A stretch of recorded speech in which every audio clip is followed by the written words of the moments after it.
네, 이틀차 이제 시작하도록 하겠습니다. 어제 이제 챕터 1을 진행을 하고 있었고, 오늘 이제 지휘승계 신고만 나눠놨는데, 이제 지휘승계 신고를 하면은 챕터 1이 끝나고, 실질적으로는 이제 그 다음부터는 이제 챕터 2, 일반 행정자금법에서 법규 명령이 들어가게 됩니다.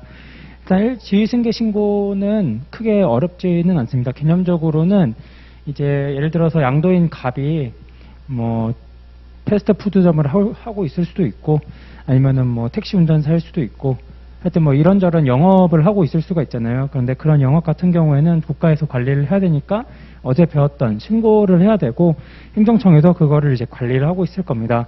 그러면은 갑이 본인의 이제 영업을 을에게 넘겨주는 거를 영업을 양도 양수한다고 하는데, 뭐 상법에서 배웠던 뭐 영업 양도 이런 걸 떠올리셔도 되고, 하여튼 그런 걸 한 다음에 이제 을도 내가 갑의 자리를 대신해서 이제 양수인으로서 지위를 승계했다라는 거를 국가에 알려야 되잖아요. 국가나 지자체에.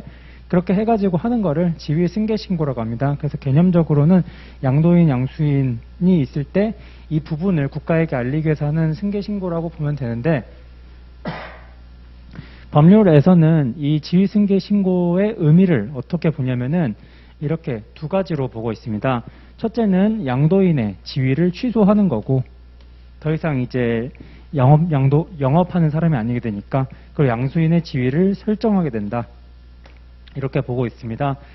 지위가 취소된다는 거는 이제 뭐 본인의 의사든 아니든 간에 어쨌든 그 사람이 갖고 있던 지위가 없어지는 거기 때문에 권익이 제한된다. 이렇게 얘기를 하고 있습니다.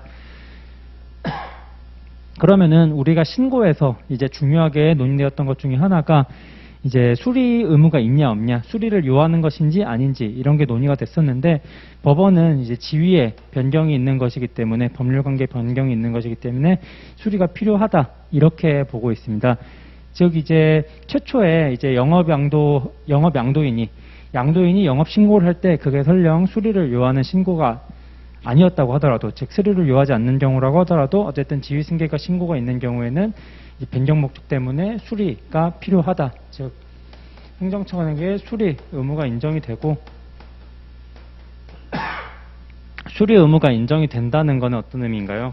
만약 이제 행정청이 수리를 안 해주면은 양수인이 이제 왜 수리를 안 해주냐, 그 수리 안 해준 거, 거부한 거 취소해라 해가지고 소송을 할 수 있다.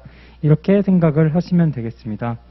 이제 개별 논점으로 나오는 게, 양도인이 양도를 이때 하고 신고를 늦게 해가지고 이 사이에 시간적 간격이 발생을 하였, 그 경우에 제재 사유가 있었다. 양도인이 뭐 예를 들어서 노래방을 운영하는데 미성년자에게 술을 팔아가지고 영업양도 하였지만 아직 신고하기 전에 양도인이 아직 운영을 하고 있는 동안 뭐 영업정지 처분이라는 게 내려졌다 했을 때 이 처분을 승계하느냐, 이제 그 승계를 하는지 여부가 첫 번째 쟁점이고, 그러면 이거 같은 경우에는 만약 승계를 하게 된다면 영업 양수인 입장에서는 본인이 양수한 거는 맞지만 아직 신고 시 전에 지금 문제가 생겨가지고 자기가 지금 떠맡아야 되는 상황이잖아요. 이런 경우에 곧 이제 영업 지위를 승계할 양수인이 취소 소송을 할 수 있냐, 이런 논점이 있는데, 뭐 대물적 허가다 아니다 뭐 이런 논점이 있지만 기본적으로는 된다.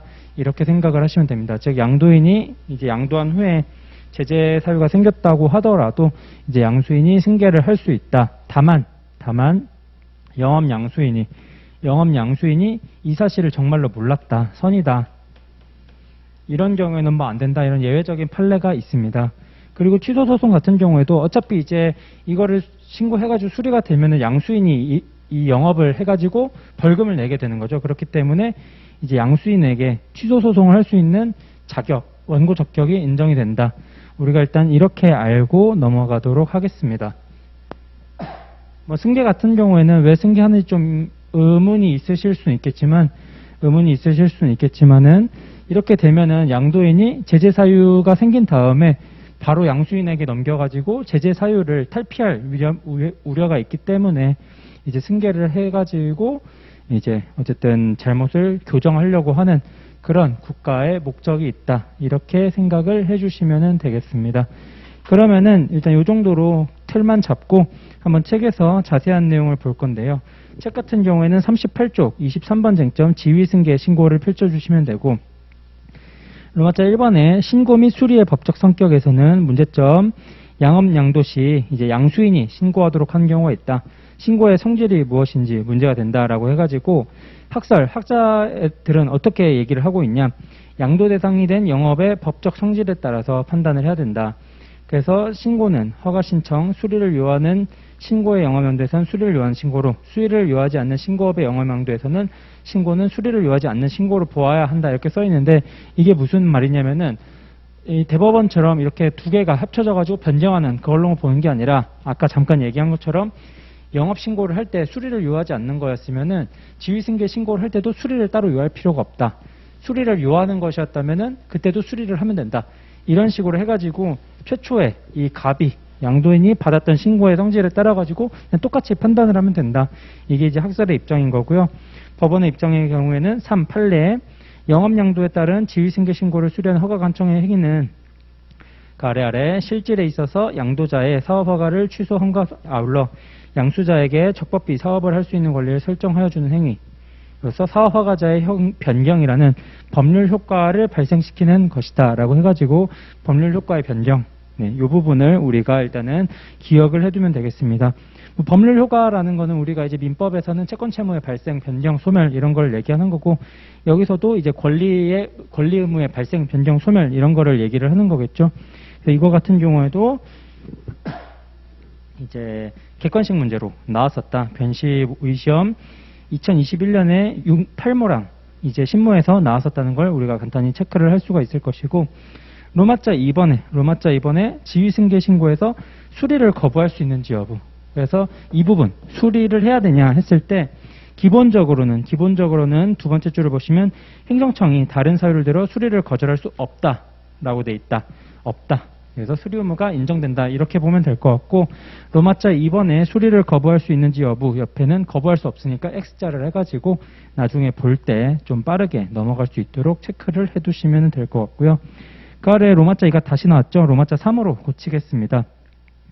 지위승계 신고 수리 시 행정절차법의 적용 여부인데, 이건 저희가 행정절차법을 아직 안 배웠기 때문에 조금 설명하기가 어려울 수는 있지만은, 권익이 제한되는 경우에는, 국민의 권익이 제한되는 경우에는 국가에서 좀 더 신경 써가지고 일을 해야 됩니다. 근데 그때 어제 어떻게 얘기했냐면은 국가가 여러 사람을 대하기 때문에 신경 쓸 수 있는 방법은 절차를 공정하게 하는 것 뿐이다. 이렇게 얘기를 했었는데, 그렇기 때문에 행정절차법이 적용이 된다. 일단 이렇게만 해두시고, 저희가 이제 권익이 제한되는 경우에 어떤 행정절차를 거쳐야 되는지 여부에 대해서 행정절차법을 배울 때 하도록 하겠습니다. 그 아래 이제 로마자 4번에 이제 사업의 양도 행위가 있고 지위승계 신고 전에 양도인에 대한 허가 취소 시 양수인이 양도인에 대한 허가 취소 여부를 다툴 수 있냐 해가지고 이 경우에 취소를 다툴 수 있냐 했을 때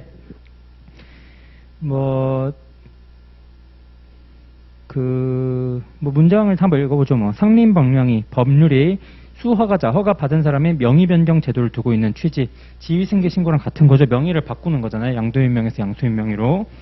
수허가자의 지위를 상실한, 사실상 양수한 양수인의 이익을 보호하고자 있는 것이다 라고 해가지고 명의 변경을 할 수 있도록 법률이 있다는 거는 애초에 얘를 보호해 주려고 하는 것이다. 명의 변경을 해가지고 허가를 받게 하는 거니까요. 수허가자의 지위를 양수받아 명의 변경 신고를 할 수 있는 양수인의 지위는 단순한 반사적 이익이 아니나 사실상의 이익이 아니다. 산림법령에 의해서 보여되는 직접적이고 구체적인 이익으로서 법률상 이익이다 라고 그래가지고 애초에 얘는 법률적으로 보호받는다. 그러면 법률적으로 보호하면 뭐 할 수 있다? 소송할 수 있다. 어제 이제 반사적 이익이랑 그 구별하면서 무슨 차이가 있다? 사실 그러니까 소송을 할 수 있다. 원고 적격이 인정된다. 그런 문제라고 했었죠. 그렇기 때문에 양도인에 대하여 채석 허가를 취소하는 처분을 했다. 그러면 양수인에 대한 직접적인 침해가 된다. 라고 해서 법률상 이익을 가진다. 이렇게 돼 있는데 이게 결국 원고 적격이 있다는 거고, 로마자 4번의 제목에도 마지막 끝에 보면 원고 적격이 있는지 여부죠. 여기에 일단은 동그라미 된다라고 해가지고 하도록 하고, 일단은 양도시, 신고시, 세제사유 사이에 이제 그러니까 양도시랑 신고시 사이에 이제 제재가 있는 경우라고 생각을 하시면 되겠습니다. 39쪽에 가서 로마자 5번인데 사업의 양도 행위가 무효인 경우에 양도인이 지위승계 신고 수리 처분의 무효 확인을 구할 협의의 소액이 있는 경우라고 해가지고 이 경우에는 양도인이 이제 양도를 했는데 무효인 거예요. 무효. 그러면은 수리도 무효에 해당할 수가 있냐? 그냥 이 정도로 생각을 하시면 되는데 뭐 그렇겠죠. 왜냐면은 양도인이 양수인이 지위승계 신고를 하게 되는 거는 양도인이 양수인한테 영업을 넘겨서 그런 건데 넘긴 것 자체가 무효면 승계 신고도 할 필요가 없잖아요. 그렇기 때문에 신고 자체도 뭔가 문제가 생겨야 되겠죠. 그래서 보면은 판례는 사업의 양도 행위가 무효라고 주장하는 양도자는 막바로 허가관청을 상대로 하여 행정소송으로 위 신고 수리 처분의 무효 확인을 구할 법률상 이익이 있다라고 해가지고 구해라. 수리도 뭐 수리가 무효이다. 뭐 표현은 좀 애매하지만은 어쨌든 무효 확인을 구할 수가 있다라고 해가지고 이제 이거 로마자 5번의 제목 오른쪽에도 동그라미 표시를 해두면 되겠습니다. 네, 그리고 이제 로마자 6번에 제재 사유의 승계 파트가 있는데 제재 사유의 승계 같은 경우에는 그 문제점에서 첫 번째 줄에 없는 이라고 있죠. 명문의 규정이 없는 끝쪽에 보시면은 그 없는에 대해서 좀 체크를 해두시면 되고 통상적으로는 이제 지위 승계 말고 이제 제재 사유도 승계하는지 여부에 대한 논의가 좀 있는데 제재 사유의 승계를 하는 경우에는 뭐 양수인이 이행강제금이 부과됐으면 양수인이 내야 된다 이런 식으로 이제 법률에서 규정을 하고 있지만 그런 법률이 규정이 되어 있지 않는 경우에도 양수인이 이제 제재 받느냐 네, 이런 문제가 있는데 여기서는 결론 먼저 보겠습니다. 판례. 동그라미 1의 판례는 긍정설의 입장에서 영업 허가가 대물적 허가이고 제재 처분이 대물적 처분이므로 명문의 규정이 없더라도 양도 전에 존재하는 제재 사유를 이유로 이제 양수인에게 영업정지 처분 등을 할 수 있다고 본다 해가지고 가능하다. 네, 이렇게 보시면 되겠습니다.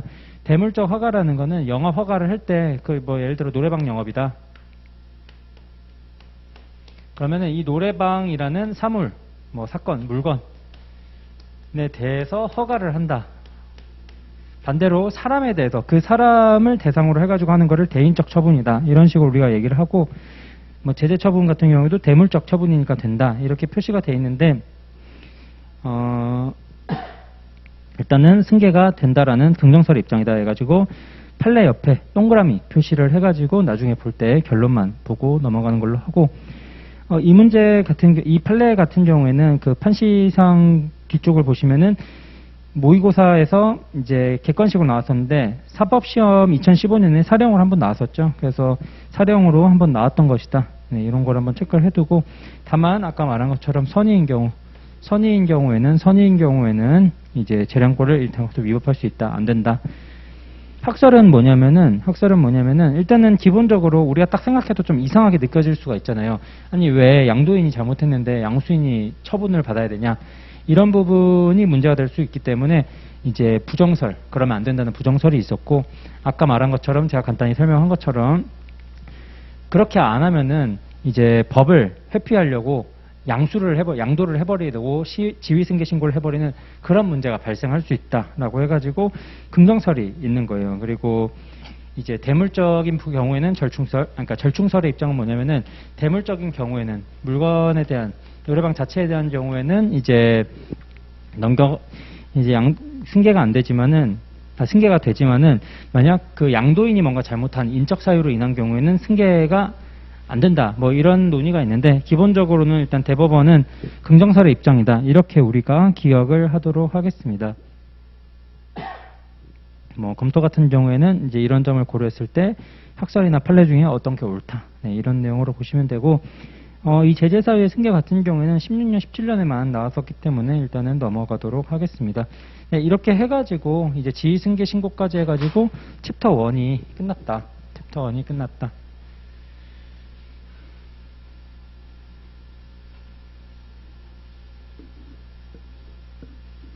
그러면은 뭐 챕터 1을 저희가 이제 첫날 한번 왜 챕터 1이 어떤 부분이 있는지를 얘기를 했었지만은 여기서 한 번 더 간단하게 정리만 하고 마무리하고 이제 챕터 2로 넘어가도록 하겠습니다. 챕터 1 같은 경우에는 일단 우리가 변호사가 될 사람들이니까 전문직으로 해가지고 소송을 전문으로 할 사람들이다. 그럼 소송은 뭐냐? 분쟁이 생겼을 때인데 이 사건 같은 경우에는 우리 같은 사인과 뭐 행정청 뭐 여러 가지 소송이 있지만 일단 기본적으로는 이거를 잡는다고 했습니다. 분쟁이 있는데 이 분쟁은 왜 생겼냐?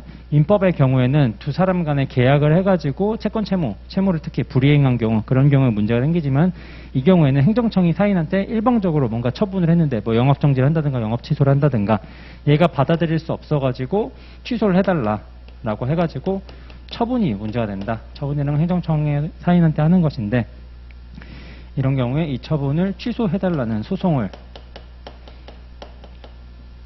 우리가 하게 되는데 이런 처분이라는 게 행정청이 하는 건데 이런 경우에 법률이 적용되냐 해가지고 우리가 일단 법치 행정에 관해서 얘기를 하면서 법률 우위, 법률 유보 했었고 이런 소송 중에 혹은 이런 처분을 할 때 행정청은 영업 정지나 영업 취소를 할 때 할지 말지 여부를 판단할 수가 있다. 왜냐하면 행정청 같은 경우에는 이제 국가 질서 유지라든가 이런 부분에 대해서 광범위한 재량을 갖고 있기 때문에 그럼 그런 재량을 갖고 있을 때 그 재량을 자기 맘대로 오남용할 수 있냐? 그래서 오남용 안 된다. 그럼 어떻게 해야 되냐? 평등의 원칙, 비례의 원칙, 신뢰 보호의 원칙, 부당결부 금지의 원칙, 자기구속의 원칙 등을 통해 가지고 이제 행정이 좀 적합한 구체적 타당성이 있는 그런 처분을 해야 된다라고 이제 우리가 얘기를 했었습니다. 그 외에 이제 행정청이 법률에 따른다는 거는 결국 법률에서 정하고 있는 경우에만 가능하다는 거기 때문에 이제 그 법률의 시간적 적용 시점에 관해 가지고 제재인 경우에는 행위시법, 그 다음에 인허가 등 신청에 관한 경우에는 행정청이 수리를 하는 처분시법에 따른다고 우리가 얘기를 했던 바가 있습니다. 그 이후에 했던 거는 이 행정청이라는 게 이제 행정 주체 누구냐, 행정청이 누구냐, 행정 주체라는 게 있는데 이거는 기본적으로는 국가랑 지자체다. 이런 행정 주체가 이제 추상적인 관념에 불과해가지고 이 세상과 통성명하고 얘기하는데 많은 이제 어려움을 겪고 있는데 우리가 오감기관을 통해 가지고 얘기하는 것처럼 행정 주체도 행정기관을 통해서 얘기를 한다.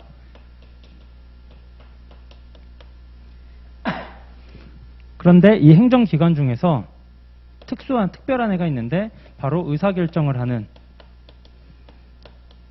존재, 행정청의 존재다.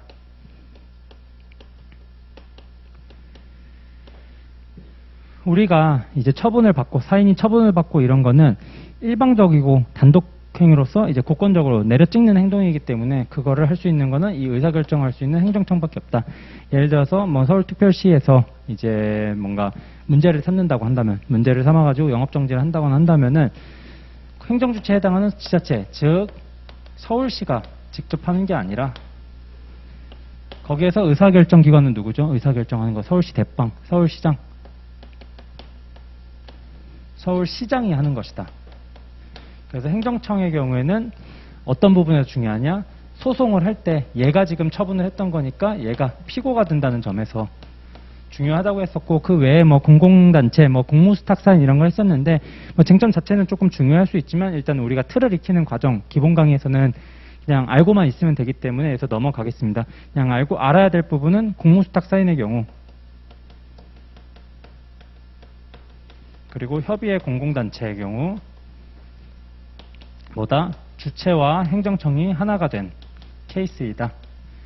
이제 우리가 이렇게 얘기를 했었고 그 다음에 했던 게 이제 사인의 권리라 그래가지고 옛날에는 우리가 국가 권력으로부터 항상 내려찍힘을 당하는 그런 입장이었는데 이제 세상이 좋아지면서 발전하다 보니까 우리도 이제 국가에다가 뭔가 요구할 수 있는 권리가 생겼다.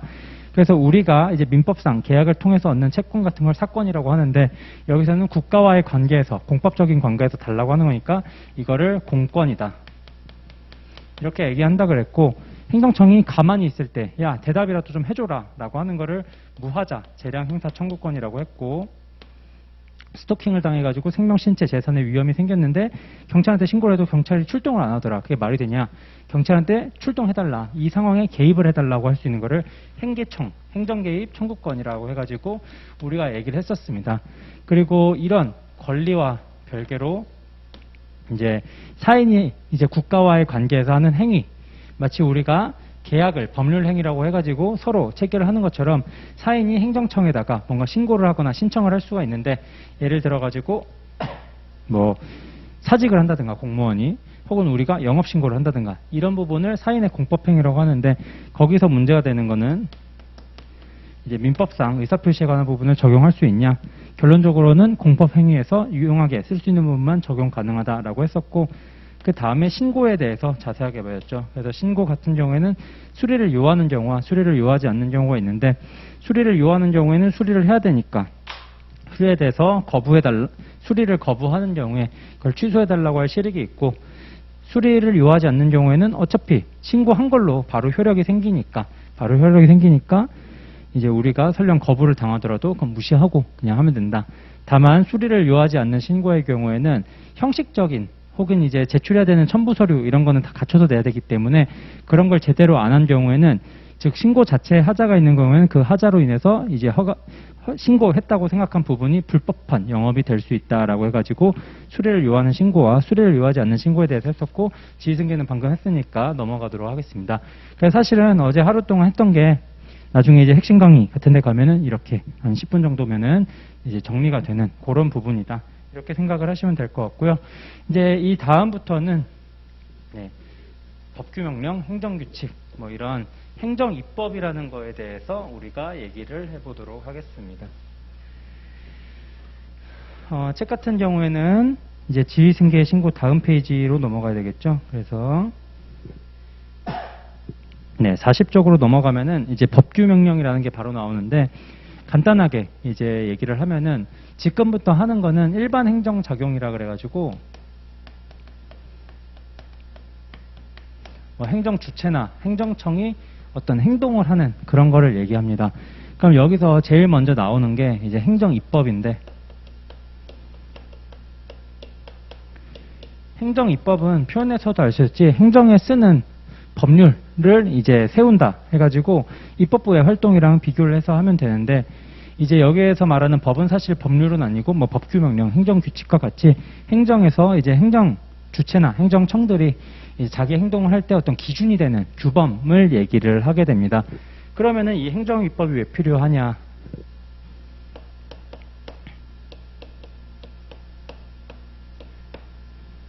왜냐하면은 법률이 이제 세상 만물에 대해서 뭔가 상세하게 규정을 할 수가 없기 때문에 세상 만물에 대해서 규정을 다 할 수 없기 때문에 실제로 이제 그 법률에 따라 가지고 행정적인 일을 하는 행정청이나 행정주체가 이제 좀 더 구체적으로 전문성을 갖고 있잖아요. 그래서 이제 필요하게 됐다.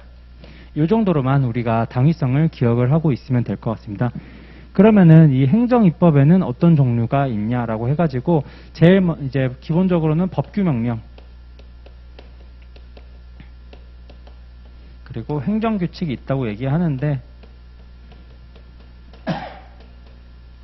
일단 저희가 이제 여기서 배우는 쟁점 24의 경우에는 법규명령에 대해서만 지금 설명을 하고 있기 때문에 우선 법규명령이 한정해가지고 이야기를 진행해 보도록 하겠습니다. 법규명령은 뭐냐면은 법률에서 이런 식으로 규정하는 경우가 있어요. 법률에서 어떠한 사항은 대통령령으로 정한다. 혹은 이제 무슨 부령으로 정한다. 총리령으로 정한다. 이렇게 규정하는 경우가 있습니다. 무슨 부는 무슨 말이냐면 예를 들어 뭐 법무부령으로 정한다. 뭐 보건복지부령으로 정한다. 이런 식으로 얘기를 하는 경우를 말하는데 이거를 통상적으로 시행령이라고 부르고 통상적으로 얘네를 시행규칙이라고 부릅니다. 그래서 이제 일반적으로 형식적인 부분으로 우리가 실무에서 얘기를 할 때는 시행령, 시행규칙이 법규명령에 해당한다. 이렇게 생각을 하는 경우가 많습니다. 그런데 이 법규명령을 좀 이제 질적으로 뜯어보면은 위임명령이라는 거랑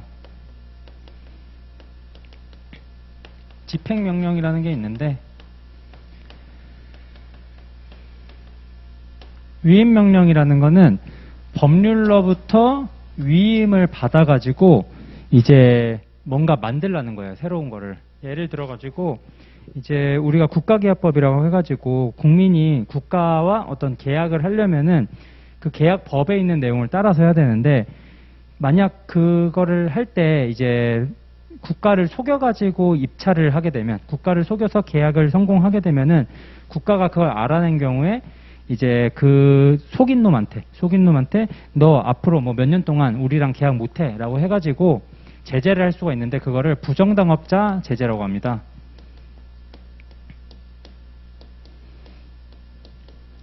그런데 이 제재라는 거는 어쨌든 국민의 기본권에 영향을 미치는 부분이기 때문에 기본적으로는 법률에서 사유들을 규정하고 있습니다. 뭐 계약 담당자를 속였거나 뭐 뇌물을 줬거나 혹은 집행과정에 영향을 끼치려는 목적으로 돈을 줬거나 이런 식으로 해가지고 상세하게 정하고 있는데, 이 제재 처분 기준 같은 경우도, 이 제재에 해당하는 유형 같은 경우에도 시행령으로 해가지고 어떤 경우에는 대통령령으로 한다 해가지고 이 법률에서 구체적으로 정하고 있는 부분도 있지만 법률에서 구체적으로 정하기 어려운 좀 실무적인 부분에 대해서는 대통령령으로 정하게 하는 경우가 있습니다. 이렇게 되면은 법률에서 제재한 처분 외에 추가적으로 제재할 수 있는 상황을 이제 대통령령으로 해가지고 국가에서 만들라는 거기 때문에, 이런 경우에 이제 위임명령이라고 볼 수 있고, 집행명령의 경우에는 가장 쉬운 게 변호사시험법 시행령이에요. 변시법 시행령을 보면은 이렇게 뭐 제재 유형이라든가 제재 기준인가 처분 사유 이런 거를 만드는 게 아니라, 이제 변호사 시험을 실행을 할 때 공고를 언제 내야 되는지, 공고를 어떤 유형으로 어떤 형식으로 내야 되는지, 시험 출제는 어떻게 해야 되는지, 이런 식으로 해가지고 이 위에 변호사 시험법에서 이제 변호사 시험에 관한 부분을 규정을 하고 있고, 그 부분을 단지 실행하는데, 단지 집행하는데 필요한 부분을 시행령에서 구체적으로 정하는 경우가 있습니다. 그래서 이런 경우를 이제 집행명령이라고 하는데, 얘는 사실 중요하지 않아요. 왜냐하면은 집행명령 같은 경우에는 어차피 법률에서 하라는 거를 구체적으로 하는 방법을 규정하는 거기 때문에 뭐 크게 중요하지 않다. 물론 이제 작은 논점이 있긴 있지만은 그건 책에서 구체적으로 보고, 우리가 결국 중요하게 생각해야 되는 건 이 위임명령 파트이다. 그러면은 이 위임명령 파트에서는 무엇이 중요하냐? 이 위임이라는 게 중요한데, 이 위임이 왜 중요하게 되냐면은, 일단 기본적으로 법률이라는 거는 국민의 기본권을 제한할 수 있는 수단이잖아요. 그렇기 때문에 이 법률에서 이제 위임을 잘못하게 되면은 행정권이 오남용될 수가 있습니다. 또 법률에서 이제 기본권을 제한하는 건데, 이런 거 없이 위임된 법규명령에서 이제 국민의 기본권과 관련된 부분,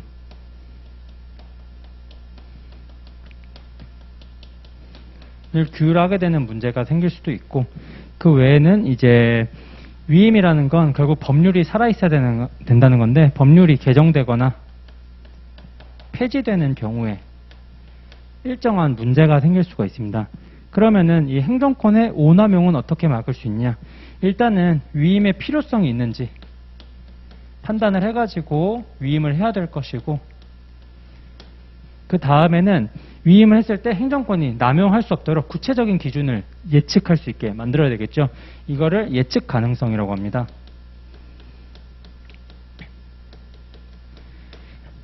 그래서 이 예측 가능성을 달성하기 위해서는 일단 기본적으로는 문구를 자세하게 짜야 되겠지만은, 문구를 자세하게 짜는 것 외에 어차피 법률에서 이런 경우에는 대통령령으로 위임한다라고 해놓은 거니까, 법률뿐만 아니라 대통령령까지 같이 살펴봐가지고 그 내용을 짐작할 수 있는 정도면 되겠죠.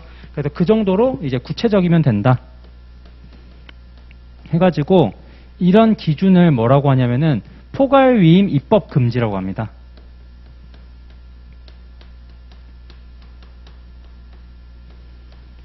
포괄위임이 뭐예요? 포괄위임이라는 거는 그냥 포괄적으로 위임을 한다는 거예요. 그래서 법률에서 야, 네 맘대로 해.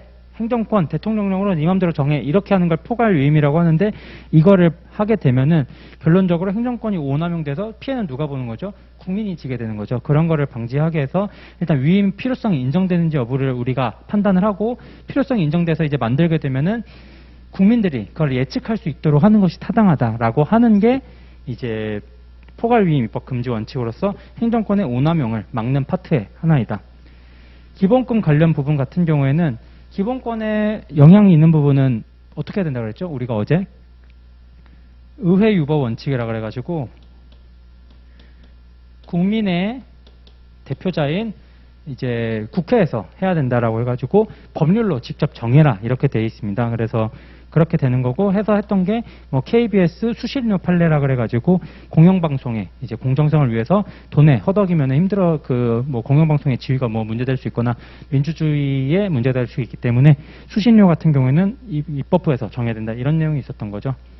그리고 이제 개정이랑 폐지가 문제가 되는데 개정이라는 거는 관련 내용이 바뀌어가지고 이제 이 위임령이랑 뭔가 차이가 발생하는 경우일 거고 폐지라는 거는 이제 이 위임명령 자체와 근거가 되는 법률 자체가 없어지는 이런 경우를 이제 폐지라고 하는 건데 뭐 두 개가 좀 달라 보이지만 기본적으로는 개정이나 폐지로 인해서 근거가 없어진다. 법률적인 근거가 없어지면은 무효입니다. 무효. 법규명령이 무효예요. 위임명령이 무효고 여전히 근거가 유지가 된다. 그냥 개정이 됐을 뿐인데 혹은 폐지가 됐지만은 여전히 근거로 볼 수 있는 이제 뭐 관련 부분이 있을 때는 그런 경우에는 유효하다. 이 정도로 우리가 생각을 하면 되겠습니다. 네, 이렇게 해가지고 일단은 위임, 즉 법률과 관련된 파트를 우리가 한번 정리를 했고 이 다음에 정리를 해야 되는 건 뭐냐면은 이제 그 법규명령 자체의 하자가 있는 경우에 법규명령 자체의 하자.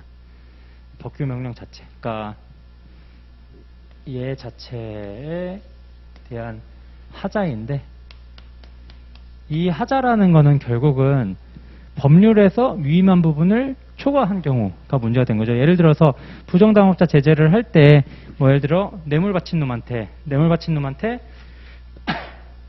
이제 뭐 부정당업자로 선정을 해가지고 앞으로 계약 못하게 해라 이렇게 규정이 되어 있는데 이제 이 부분에 대해서 추가로 상세한 부분은 대통령령에 위임한다 이렇게 되어 있는데 그때 이제 뇌물이 아니라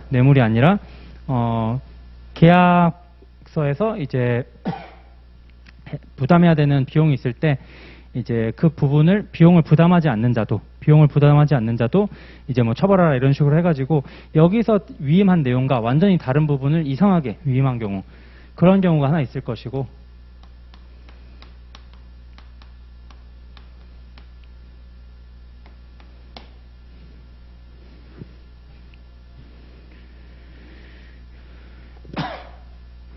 그리고 그 다음에는 이 위임명령이 이런 것처럼 이제 범위를 초과해서 뭔가 문제가 되는 건데 이 법규명령이라는 것도 아까 말한 것처럼 이제 법률에서 이런 부분을 대통령을 위임한다 해가지고 이 대통령령의 내용, 부정당업자 제재 처분에 따른 내용을 통해 가지고 실제로 제재 처분을 하게 되는 그런 경우가 있잖아요.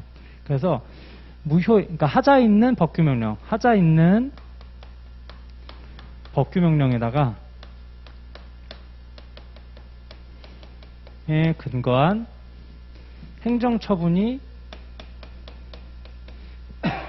적법하냐, 타당하냐 이런 문제가 있습니다. 이 경우에는 일단 이 처분은 위법하다고 본다. 이렇게까지만 하겠습니다. 저희가 어제도 이제 위법하다고 한 다음에 만약 책을 복습을 하신 분들이라면은 뭐 중대 명백설, 무효 취소 이런 부분에 대해서 써 있는 걸 보셨을 텐데 그 무효 취소에 대해서 배운 다음에 이걸 보면 어차피 쉽게 이해가 되기 때문에 여기서는 일단 위법하다. 이 정도까지만 우리가 보고 그러면은 이 법규명령 자체에서 만약 법규명령이 잘못되어 있어요. 부정장업자 제재 처분 사유가 이상하게 규정돼서 피해를 보게 되면 누가 피해를 보는 거죠? 행정청이 피해를 본다기보다는 이제 국민이 피해를 보는 거기 때문에 국민이 이제 법규명령 자체가 문제다 이렇게 해가지고 다툴 수 있는지 여부가 논점이 돼야 되겠죠. 그래서 그거를 사법통제라고 합니다. 사법통제. 뭐 사후구제, 사법통제 하여튼 이게 소송할 수 있냐 이 말인데 기본적으로 법원은 소송 가능하다. 뭐 방법은 아마 헌법에서 배웠었겠지만은 위법인 뭐 명령에 대한 이제 소송 뭐 이런 식으로 하게 되는데 그거를 이제 처분에 전제가 되는 이제 법규명령에 대해서 뭐 소송할 수 있다 이렇게 표현을 하는데 그건 이제 우리가 나중에 소송까지 가게 되면 쉽게 이해가 되는 부분이기 때문에 일단 기본적으로 소송을 할 수 있다 이렇게 하고 그 다음에 이제 헌법재판도 할 수 있냐 만약 이게 국민의 기본권을 침해하는 경우에 할 수 있냐 이런 문제가 있는데 이 경우에는 안 된다. 일단 이런 식으로 해가지고 결론 위주로 정리를 하겠습니다. 그래서 일단은 제가 오늘 법규명령에서 두 개의 큰 테마로 잡은 거는 이게 위임이 되는 부분이기 때문에 법률과 관련된 데는 이 부분이 하나 있는 것이고 그 다음에 법규명령 자체에 대해서 뭔가 문제가 있는 경우에 이제 하자를 어떻게 봐야 되냐 혹은 이제 그 하자를 소송으로 다툴 수 있냐 이런 부분에 대해서 우리가 간단하게 정리를 해보았습니다.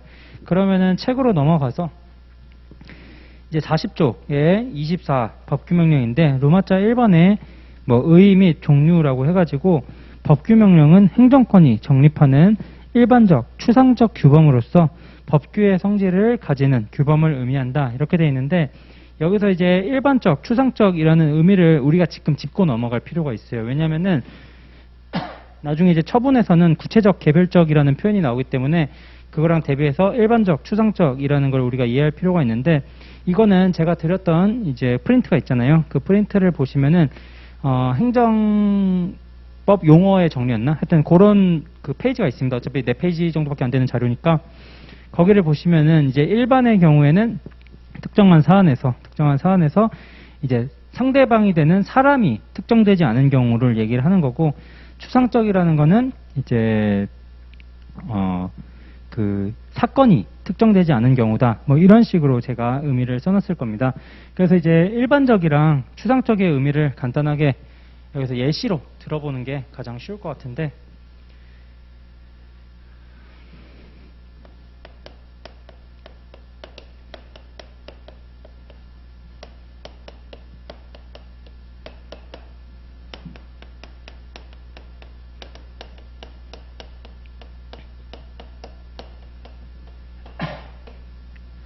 뭐 미신고 집회는 금지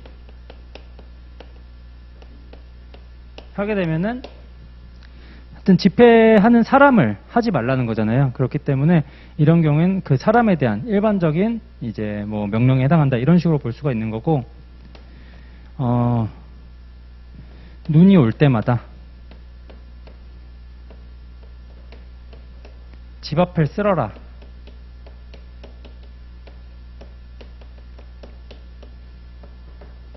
라는 거는 눈이 올 때마다니까 눈이 오거나 안 오거나 하는 경우에서 이제 사건이 딱 특정되어 있는 건 아닌데 이제 눈이 오는 그런 경우마다 이제 누구에게 집 앞을 쓰라라고 하는 거니까 이건 이제 사건이 특정되지 않은 경우를 의미합니다. 근데 이제 뭐 일반 추상이라는 게 나중에 뭐 일반 처분 뭐 이런 게 있어가지고 구별은 해야 되는데 통상적으로는 일반적, 추상적이다 이렇게 그냥 한 번에 묶어서 얘기하는 경우가 많아서 일단 개념만 좀 이해를 해두시면 될 것 같고요. 법규명령은 왜 일반적, 추상적이냐? 아까 말한 것처럼 이제 부정장업자 제재를 하게 되면은 어떠한 상황에서 이제 어떤 일이 생기면은 걔를 한다는 건데 그 경우에는 사람도 특정이 안 돼 있고 그 일을 할 수 있는 경우도 있고 하지 못하는 경우도 있으니까 사건도 지금 특정되어 있지가 않죠.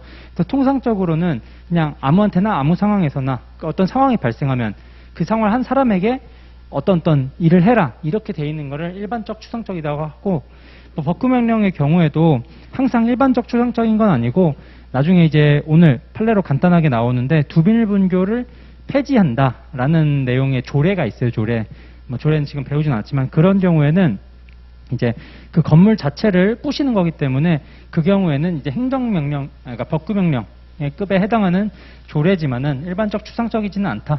이렇게 표현을 하는 경우가 있습니다. 하여튼 이제 일반적 추상적의 내용은 여러분이 이제 이해를 하셨을 걸로 판단이 되고, 오늘 빠르면 이제 행정행위에 들어갈 텐데, 그때 어차피 구체적 개별적이라는 표현이 나오기 때문에 그때 가서 이제 얘기를 해보도록 하겠습니다. 여기서 이제 법규의 성질을 가지는 규범을 의미한다라고 그래가지고 법규성이라고 읽거든요. 법규의 성질을 줄을 치고 법규성이라고 쓰시기 바랍니다. 그래서 법규성이라는 건 뭐냐면은 뭐 여러 가지로 논의가 얘기가 될 수 있겠지만은 통상적으로, 일반적으로 항상 그런 건 아니고 통상적으로는 그 국민을 구속할 수 있다. 그래서 그 아랫줄에 보시면 뭐 대외적 구속력이라는 표현이 나오는데 국민을 구속할 수 있다. 이런 식으로 생각을 하시면 된다. 이런 식으로. 법규성이라는 건 국민을 구속할 수 있는 경우라고 생각을 하시면 되고요. 그래서 그 다음 문장이 바로 여기에서 법규는 국민의 권리와 권리 의무에 영향을 미치는 것으로 또 대외적 구속력과 재판 규범성을 가지는 규범을 의미한다라고 그래가지고 재판 규범이라는 거는 뭔가 이제 문제가 생겼을 때 이제 재판부에서 그걸 기준으로 해가지고 판단을 할 수 있다는 얘기예요. 그래서 일단 기본적으로는 일반적 추상적이고 법규성이 있다. 네, 일단 이거 세 개를 우리가 기억을 하면 되고요. 동그라미 2번 같은 경우에는 이제 위임명령과 집행명령으로 구분된다라고 해가지고 아까 했던 형식적인 거, 위임명령, 그러니까 질적인 부분에서 나눠지는 위임명령이나 집행명령 이거 두 개로 나눠진다.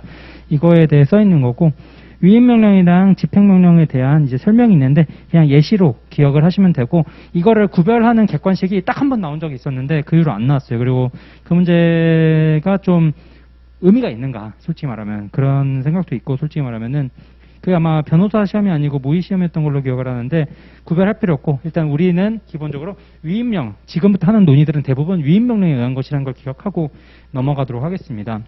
그래서 위임명령은 법률 보충명령이라고도 하며라 그래서 법률 보충명령이라는 표현에도 일단 체크를 해두시고, 시험에 나오면 이게 위임명령이라는 거 알아야 되니까 이렇게 하시면 되고, 그 아래 뭐 집행명령 한번 읽어보시면 되고요.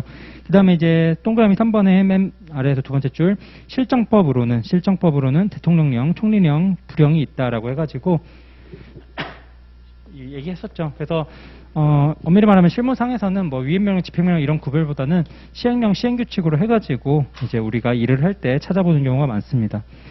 그 다음에 있는 게 로마자 2번에 법규명령의 근거와 한계인데, 1. 위임명령의 근거와 한계라 그래가지고 단가로 1의 위임명령의 근거, 쌍가로 1의 구체적 개별적 위임 파트를 보면은 이제 그냥 법률에서 이제 구체적 개별적으로 위임을 하라는 건데, 여기서 구체적 개별적은 그런 사건이라기보다는 이제 그 법률에서 예를 들어 부정당업자 제재를 할 수 있는 사유에 관해 가지고 이런 경우에는 대통령령에서 알아서 한번 작성해봐, 이런 식으로 돼 있는 경우 해가지고, 이거는 이제 아까 얘기했던 일반적 추상적에 대비가 되는 이제 그런 것보다는 그냥 우리가 생각하는 구체적 개별적으로 생각하는 게 이해하기는 더 빠를 것 같아요. 그래서 이런 경우에는 이제 개별적인, 두 번째 줄 보시면 개별적인 수권이 있는 경우에만 가능하다.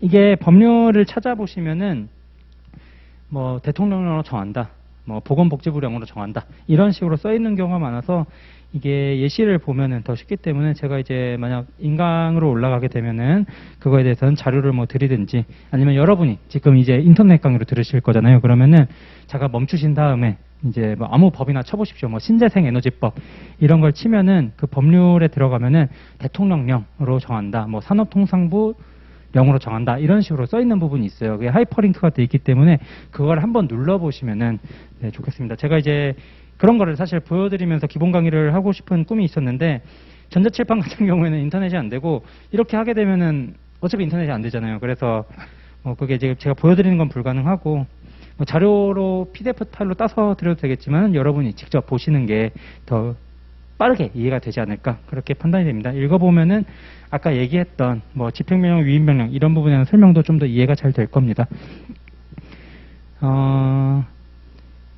그 아래 이제 동그라미 2번에 법률의 시행령이나 시행규칙의 내용이 모법의 입법 취지와 관련 조항을 유기적, 체계적으로 살펴보아 해석상 가능한 것을 명시한 것에 지나지 아니하거나, 혹은 모법의 이와 이제 직접 위임하는 규정을 두지 아니하였다고 하더라도 무효라고 볼 수 없다. 이거는 뭐 표현 자체는 좀 어려울 수 있지만 그냥 대통령령이 있으면, 대통령령으로 해놨으면, 부령으로 해놨으면, 총리령으로 해놨으면은 웬만하면은 그래도 합법적인 걸로 우리가 좀 이해를 해보자, 이런 식으로 우리가 생각을 하시면 될 것 같고요.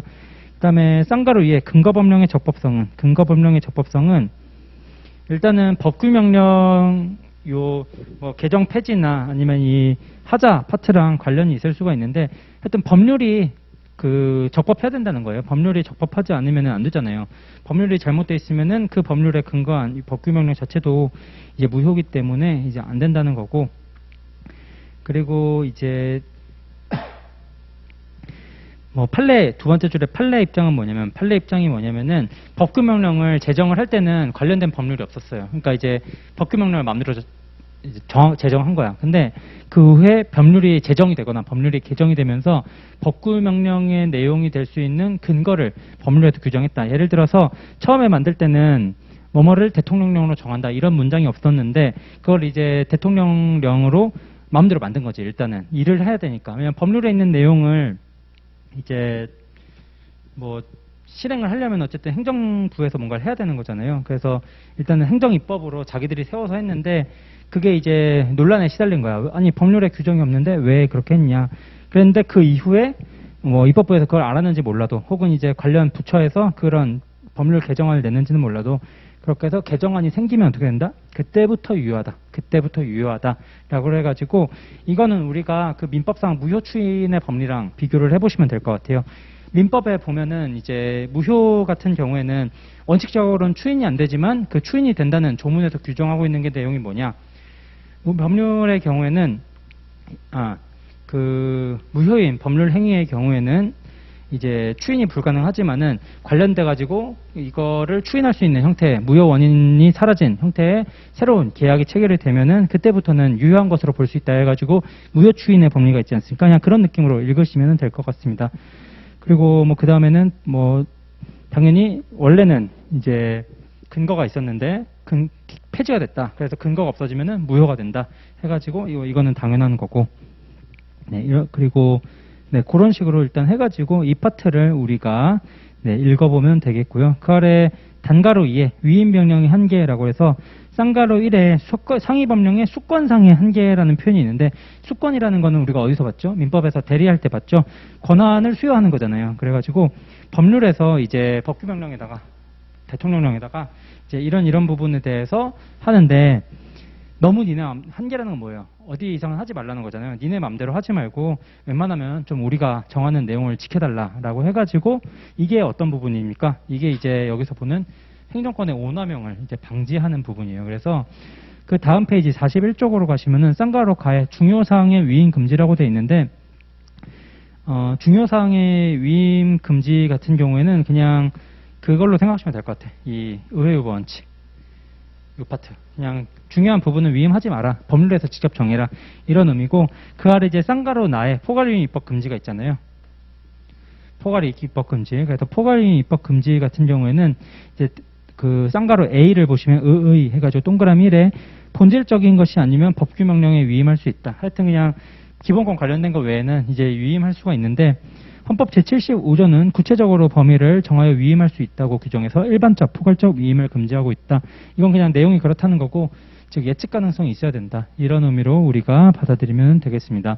당장 동그라미 2로 내려가면 그렇게 써있죠. 대법원과 헌법재판소는 구체적 위임의 판단 기준으로 뭘 제시하고 있다? 예측 가능성을 제시하고 있다라고 해가지고, 그 포괄위임 입법금지 원칙 쌍가로 나 옆에다가 위임 필요성, 예측 가능성이 대등한 레벨로 해가지고 여러분이 이해할 수 있게 써놓으시기 바랍니다. 뭐 포괄위임 입법 옆에다가 이런 식으로 해가지고 위필 얘가 이런 식으로 써놓으시든지, 아니면 위필 얘가 이런 식으로 해가지고 여러분이 좀 이해하기 쉽게 써놓으시면 되고요. 이런 예측 가능성 같은 경우에는 어떻게 할 수 있냐 해가지고 동그라미 2번에 중간쯤에 이제 예측 가능성 유무는 줄채워진 데 있죠. 당의 특정 조항 하나만을 가지고 판단할 것이 아니고, 위임을 했던 법률에 써있는 내용만 가지고 하는 게 아니라 아까 말한 것처럼 관련된 법조항 전체를 유기적 체계적으로 종합해야 되고, 대상 법률에 따라 구체적 개별적으로 검토해야 되고, 뭐 관련된 대통령령까지 고려를 하면 된다라고 해가지고 우리가 이제 이해를 하면 되겠습니다. 그래서 이거는 이제 예측 가능성을 따지는 기준이다라고 하게 되고, 뭐 그 뒤에 이제 그러나 이렇게 돼 있는데, 그러나로 역적 부분은 아닌 것 같은데, 하여튼 이 경우에도 이제 해석을 통해서 방금 했던 그 기준을 써가지고 줄친 부분 보면은 한계를 객관적으로 확정할 수 있으면은 일반적 포괄적 위임으로 볼 수 없다, 이렇게 되어 있습니다.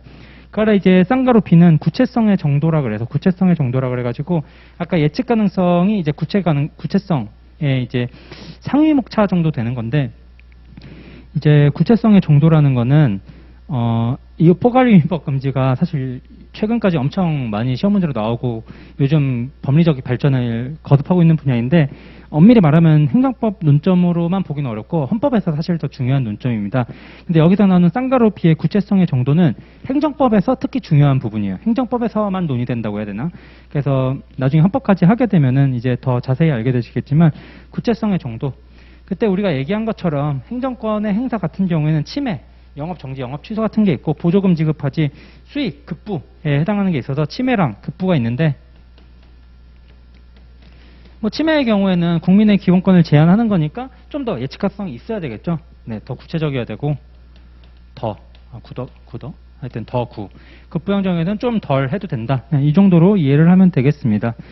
그리고 그 아래 쌍가루 C에 포괄위임이 허용되는 경우라고 해가지고 조례, 공법적 단체, 정관 이렇게 돼 있는데 조례는 지방자치단체가 만드는 법규명령 같은 거예요. 지방자치단체가 만드는 법규명령 같은 거.